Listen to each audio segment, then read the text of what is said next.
What is up, you gorgeous, fabulous creatures, and welcome to another episode of the Losing It podcast. You're here with Kylie Pax, Australia's emotional eating coach. And this week, as it falls at the moment, we are a day away from Easter. Bon bon. Like bon ton. Easter is like such a challenging. I shouldn't even say this because it's just telling myself bullshit. But traditionally for me, Easter has been the most challenging time of the year for me. Not Christmas, not Festivus, not my birthday, none of those things. Easter was always the time because for somehow throughout the centuries, it has turned into a festival of fucking chocolate. And it's everywhere in your face. You can't escape it. And I was talking to one of my beautiful private clients the other day because we have the same love affair with red tulip Easter eggs. If any of my sisters are out there and you know what red tulip is and you love it, please come and let me know on Insta. Send me a DM because I swear it's the story I've told myself for years. I'm like, oh, I can do so good. And then Easter does me in every year. Ah, ha, ha. And it's like, no, honey, it's not fucking funny because the story you tell yourself is going to be the reality that you draw in. Now, again, I was talking with my beautiful private client yesterday and so much of what we were discussing was relevant because she was talking about how she was, at the shops and she, for the first time in just forever, managed to leave without buying a shit ton of Easter eggs. She didn't buy any. And she was like, this is a really big milestone for me. I'm like, yeah, it is a big fucking milestone because every time I go into the shops, the temptation is real when you see all that chocolate there. And it's just, especially now, as we're heading into tomorrow's going to be Easter Friday, Good Friday, for those who celebrate it. And it is just all up in your grill. Well, this chocolate's going to be gone. Any minute now, it'll all be gone. If you don't get it now, you're not going to get it. Here's the message that I want you to take away from this today. You are only 3 steps away from your old life at any given time. I was going to pause there for emphasis because I really want you to get it. Don't brush over that statement. At any given time, you are only 3 steps away from your old life. Let me tell you what that looks like in real time. Phil's beautiful dad, well, they say in Korean, appa is father. His beautiful appa passed away a few days ago now. And it was sudden and it was unexpected and it was hideous, as any death in the family is. His sister gave him a call a week ago, sort of today. She said, you need to get up here right away because they live in Brisbane. We're down in South Australia. She's like, you need to get up here right now. Something is wrong. Something's very, very wrong. So they went up. He was already in that stage. By that stage, he was already in a coma and on life support. And 24 hours earlier, he had been perfectly fine and eating his kimchi and doing all the things. So as it turned out, it was like less than 48 hours later and the decision had to be made to turn the life support off. I won't go into it any more than that, but I will just tell you what a heartbreaking situation. If you've ever been there, lost a loved one, lost somebody that you care about, you know how utterly devastating that is. And aside from that, they had the shock, the disbelief, like how could this actually have happened? And what I find happens very often when you get you're set into a tailspin like that, I found it for me has completely rocked me because it seems just off the back of losing my mum and now there's this and then you have all the memories sort of conglomerate together and you are doubly traumatized. It's just awful. And I haven't wanted to do anything for myself for the past week. I haven't wanted to go to the gym. I didn't go. I haven't been to the gym. I haven't sat around eating, and thank God for that because celebrate your small wins, sisters. Celebrate your small fucking wins. I haven't sat around eating, but I also have found myself in a deep funk. I just haven't wanted to do anything. I'm not feeling motivated. I'm not feeling inspired. And not only that, sometimes you can sort of feel within your soul that this is just a temporary moment. I seriously don't feel like I would ever want to do shit again. I just am over everything and all of it, and I'm fucking exhausted. And I want to share this with you because I will always be very real.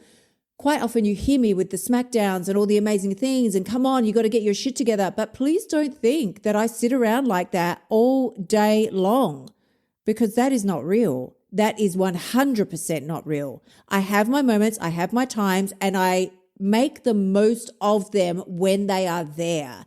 It's like on a sunny day, of course, you're going to maximize it and take advantage of it and go out and do something and do all the fun and incredible things that you want to do on a sunny day. But when it's fucking raining, I'm not going to go to the beach. I'm not going to do the fun things. I'm not going to go shopping at Harbour Town here on a rainy day. And that's what it's like. I feel like I'm in my rainy day season. Now, here's the other thing that I want you to get from this. Even though I don't feel like doing anything, even though I don't feel motivated, I don't feel inspired, I don't want to go to the gym, I don't even want to post on social media. The thing that I usually love the most, I've skipped a couple of days, which is something that never happens. I just can't get there. I just can't mentally and emotionally get there. But this is what's very important, because this is how it relates to food. We find ourselves in the flow and everything is good and you're in your vibe and you're in your zone. And then suddenly we don't even know why. There may not be a particular reason that this has occurred, but suddenly you just have lost that groove and you seem like you're out of the flow. You don't even know how the fuck you got out, but you're definitely, you're not in it, because that's all we know. And yet the calling within yourself to be your best self doesn't go away. A lot of the pain, and I'll just use the word pain to encompass or everything that we're talking about here today. Like I'm talking about just general discomfort. Yeah, sure, it can be pain in your body, but I'm talking about more the mental, emotional ups and downs that we have in our lives. The pain that you're going through at the moment is only probably maybe 10% of what's actually going on around you. The rest of the pain and discomfort that I'm feeling right now is because I always, as you do as well, have a calling within you to be better than you are being right now.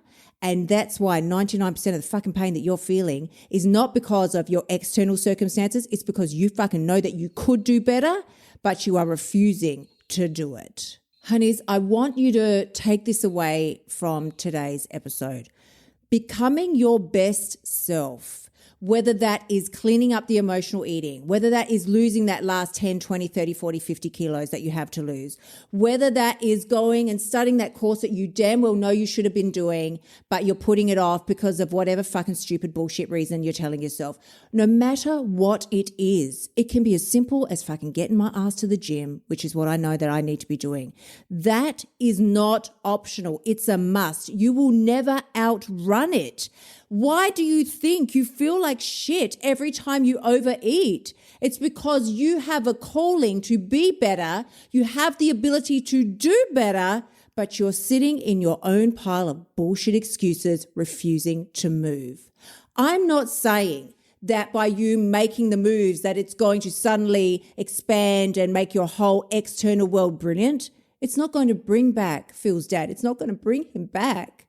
But you've got to understand that you can mentally and emotionally make yourself more resilient by taking care of the shit that you can take care of. Stop running around in circles pretending that you're so busy with shit that you don't have time to do the things that actually matter. Your only job over this coming week, and please, if you take anything away from today, take this away.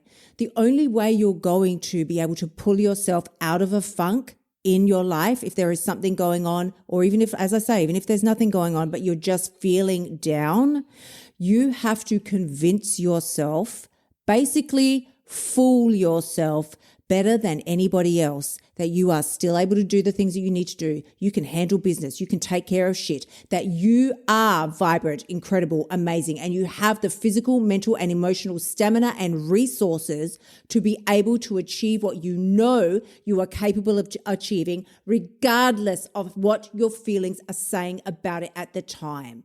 My feelings tell me to sit around all day and eat fucking Doritos and red tulip chocolate. That's what my feelings want me to do.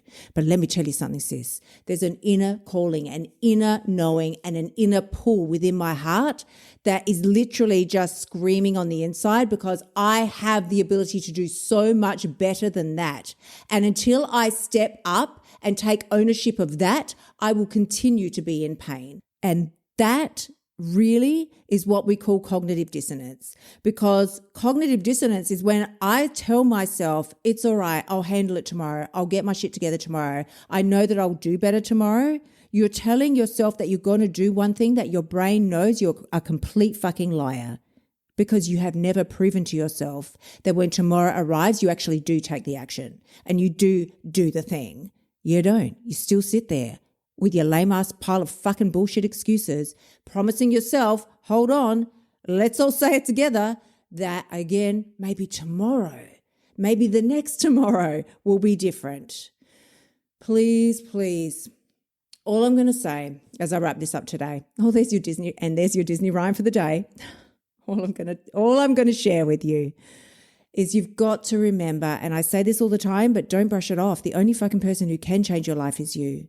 When you step up and realize there is no amount of putting things off that is going to make the actual taking of the action easier. When you realize that, when you take ownership of that and you start doing just the little things that you can do, sister, that is when you've got what it takes. I fucking promise you, that really truly is when you've got what it takes. I am sending you all tremendous amounts of love. As always, if you like this podcast and you want to hear more, please remember to subscribe, share with a bestie, and I'm sending you love. I will see you again next week. Until then, gorgeous ones, bye for now. Thank you so much for tuning in. Remember to shimmy your butt over to kyliepax.com and join me inside of F the Scale so that you can stop emotional eating and start losing your weight now. You'll also find helpful notes and resources inside my past podcasts that will help you lose the weight without the BS. I'll see you next week.